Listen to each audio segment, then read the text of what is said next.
इस्लाम दुनिया के प्रमुख धर्मों में से एक है जो 7वीं शताब्दी में शुरू हुआ था। इसकी स्थापना पैगंबर मोहम्मद ने मक्का में की थी। इस्लाम शब्द का अर्थ ही शांति और भक्ति है और इसके अनुयायियों को मुसलमान कहा जाता है। उनकी एक ही ईश्वर अल्लाह में दृढ़ आस्था है और वे उन शिक्षाओं का पालन करते हैं जो उन्हें उनके दैनिक जीवन में मार्गदर्शन करती हैं, शांति, भक्ति और दया को बढ़ावा देती है। आस्था का केंद्र यह विश्वास है कि ईश्वर एक ही है। मुसलमान यह भी मानते हैं कि मोहम्मद ईश्वर के अंतिम पैगंबर हैं। दुनिया के कई हिस्सों में फैलने के बाद आज इसके 1 अरब से ज्यादा अनुयायी हैं, जो विभिन्न रीति रिवाजों और परंपराओं के माध्यम से अपने धर्म का पालन करते हैं। इस्लाम की उत्पत्ति अरब प्रायद्वीप में हुई थी, जब पैगंबर मोहम्मद को ईश्वर से रहस्य उद्घाटन प्राप्त हुआ था। ये रहस्य उद्घाटन कुरान का निर्माण करते हैं, जो इस्लाम की पवित्र पुस्तक है। इस्लाम शब्द का अर्थ है समर्पण, जो ईश्वर की इच्छा के प्रति समर्पण के कार्य को दर्शाता है। इस्लाम का एक अन्य मुख्य अर्थ शांति है और धर्म सभी कार्यों में यही सिखाता है। पैगंबर मोहम्मद अत्यधिक सम्मानित और इस्लाम में अंतिम पैगंबर माने जाते हैं, ने अपने जीवन और कथनों के माध्यम से एक विरासत छोड़ी जो हदीस में दर्ज है, जो आज भी मुसलमानों का मार्गदर्शन करती है। कई चुनौतियों का सामना करने के बावजूद इस्लाम के शुरुआती अनुयायियों ने धर्म को तेजी से बढ़ते हुए देखा, जो अफ्रीका, एशिया और यूरोप में फैल गया, जहां यह लाखों लोगों के जीवन को प्रभावित करता रहा। इस्लाम का पहला स्तंभ शहादा है, जिसका अर्थ है आस्था की घोषणा। यह घोषणा एक सरल लेकिन गहरा कथन है कि अल्लाह के सिवा कोई ईश्वर नहीं है और मोहम्मद उनके पैगंबर हैं।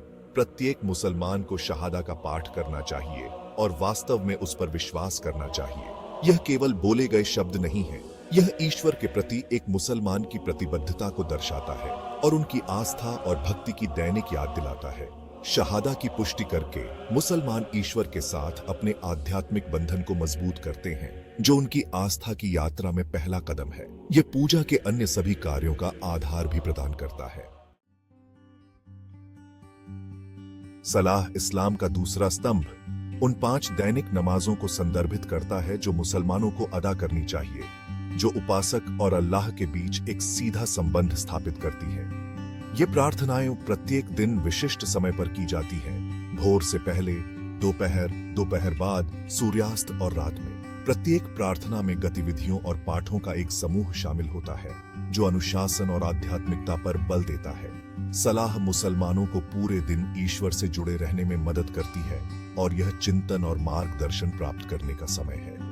इसके अतिरिक्त सलाह करने से समुदाय की भावना आती है, क्योंकि मुसलमान अक्सर मस्जिदों में एक साथ प्रार्थना करते हैं, जिससे उनके बीच एकता और भाईचारे की भावना को बढ़ावा मिलता है। ज़कात इस्लाम का तीसरा स्तंभ है। इसका अर्थ है अपनी संपत्ति का एक हिस्सा जरूरतमंदों को देना। यह दान और समाज कल्याण का एक रूप है। प्रत्येक मुसलमान जो आर्थिक रूप से सक्षम है, उसे ज़कात देना चाहिए। यह आमतौर पर उनकी बचत और संपत्ति का 2.25% होता है। यह कृत्य उनके धन और आत्मा को शुद्ध करता है। ज़कात सामाजिक न्याय और सद्भाव को बढ़ावा देती है। यह गरीबी और असमानता को कम करने में मदद करती है। यह सुनिश्चित करता है कि सभी की बुनियादी जरूरतें पूरी हों। ज़कात देकर मुसलमान करुणा और जिम्मेदारी दिखाते हैं। यह कम भाग्यशाली लोगों की मदद करने और अल्लाह को प्रसन्न करने का एक तरीका है। यह उनके विश्वास और व्यवहार का एक महत्वपूर्ण पहलू है। सौम इस्लाम का चौथा स्तंभ है। यह रमजान के महीने में उपवास को दर्शाता है। रमजान इस्लामी कैलेंडर का 9वां महीना होता है। रमजान के दौरान मुसलमान सुबह से सूर्यास्त तक उपवास करते हैं। वे खाने, पीने और अन्य शारीरिक जरूरतों से परहेज करते हैं।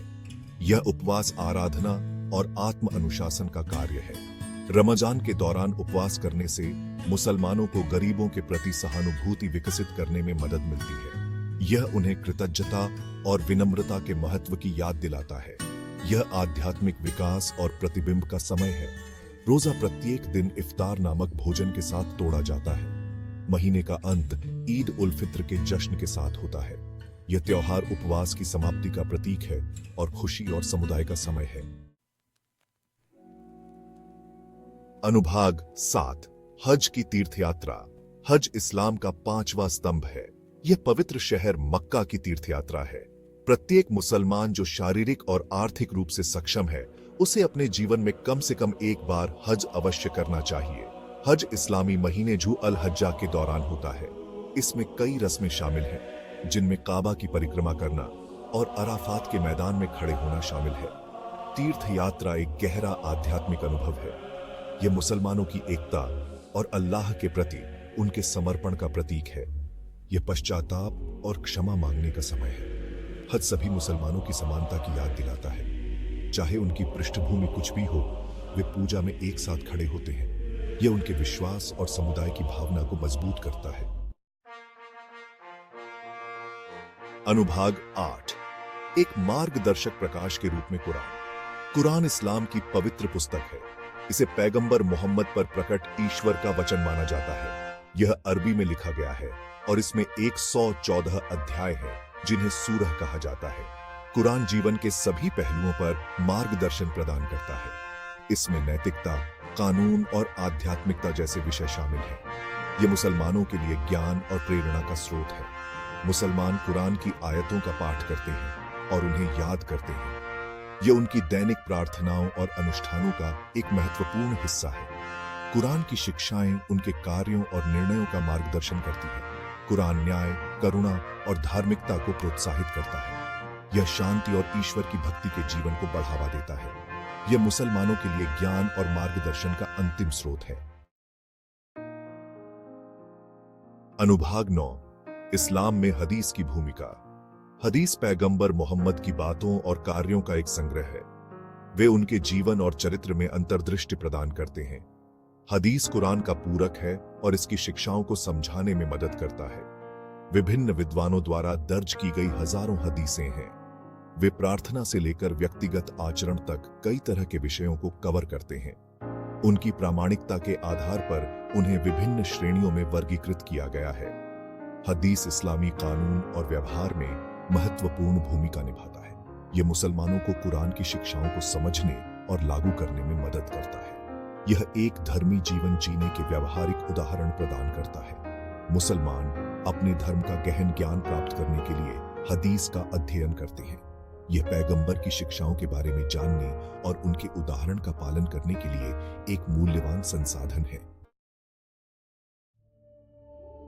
अनुभाग 10 निष्कर्ष इस्लाम की भूमिका और शिक्षाएं। इस्लाम शांति और भक्ति का धर्म है। इसकी शिक्षाएं मुसलमानों का उनके दैनिक जीवन में मार्गदर्शन करती हैं। इस्लाम के 5 स्तंभ पूजा और नैतिक आचरण के लिए एक रूपरेखा प्रदान करते हैं। शहादा, सलाह, जकात, सौम और हज आवश्यक प्रथाएं हैं। वे एक मुसलमान के विश्वास और ईश्वर के साथ संबंध को मजबूत करते हैं। वे अनुशासन, करुणा और एकता को बढ़ावा देते हैं। कुरान और हदीस मूलभूत ग्रंथ हैं। वे जीवन के सभी पहलुओं पर मार्गदर्शन प्रदान करते हैं। वे मुसलमानों को ईमानदारी और उद्देश्य के साथ जीने के लिए प्रेरित करते हैं। शांति और भक्ति का इस्लाम का संदेश लाखों लोगों के जीवन को प्रभावित करता रहता है। यह आस्था और धार्मिकता की आध्यात्मिक यात्रा को प्रोत्साहित करता है।